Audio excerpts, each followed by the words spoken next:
a great honor to introduce Skip and welcome him and his family to the Texas Rangers organization. Skip, welcome.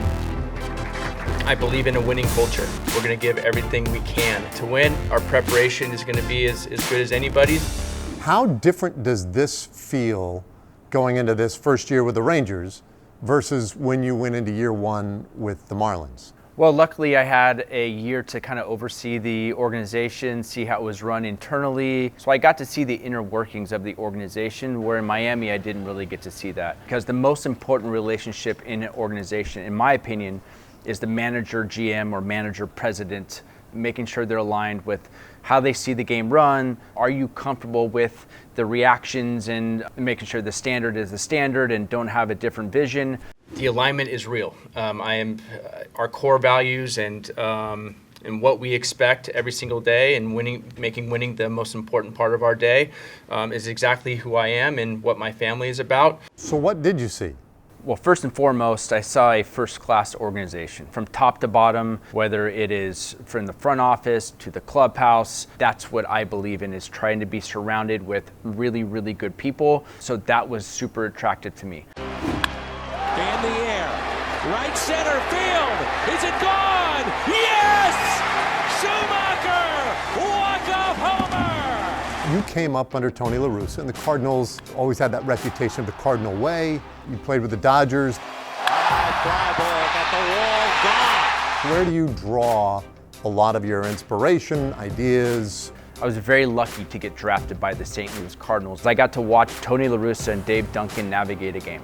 I wasn't planning on being a manager, but what happened was it taught me how to navigate a game very early on, because there was a standard and expectation as soon as you put the birds on the bat uniform on. There's an expectation in A-ball and AA and AAA of how Tony La Russa wanted you to be as a player, so when you got called up, you were ready right away to help him win. Winning a World Series was the #1 goal, if that was it, or it was a disappointment. I believe in a winning culture, and this is everywhere you walk around, every single department is about winning, and winning culture to me is about elite communication. Where are you on what it takes to build a winning team? First of all, you got to get the right guys in the clubhouse, #1. #2, are you getting the buy-in from the players, from the coaching staff? So the constant conversations happening with all of our coaching staff to the players, of making sure they're building these relationships, so you can get the trust going into spring training and not try to build it the first day of spring. You're building it in November and December. That's #1 and #2.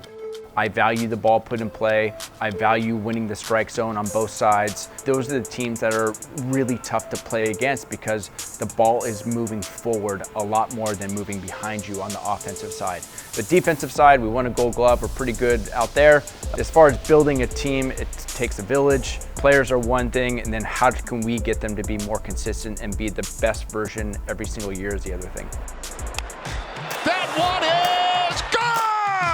How do you work with today's player to try and make sure that you're getting, the best out of everybody and create a system and a culture that works for everybody?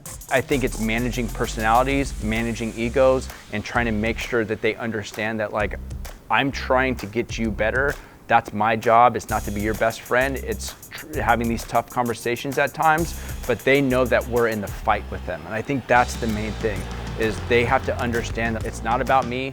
My career is over. I am literally in the fight with you, and we're going to do whatever we can to, fight together to get to where we want to get to. The great news about this offseason is there's so far 26 guys, including some of the guys that we just acquired, that are pissed off about what happened last year. You have Corey Seager, you have Jake Berger, who's disappointed in last year.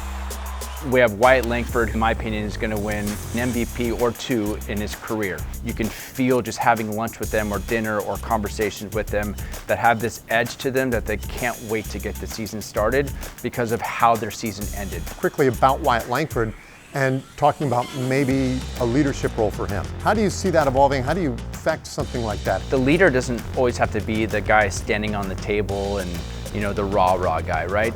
It's the respect of how he works, how he goes about his business, what he does on and off the field really, really matters inside that clubhouse. I believe that if Wyatt goes up to a player and says something, they're probably going to listen.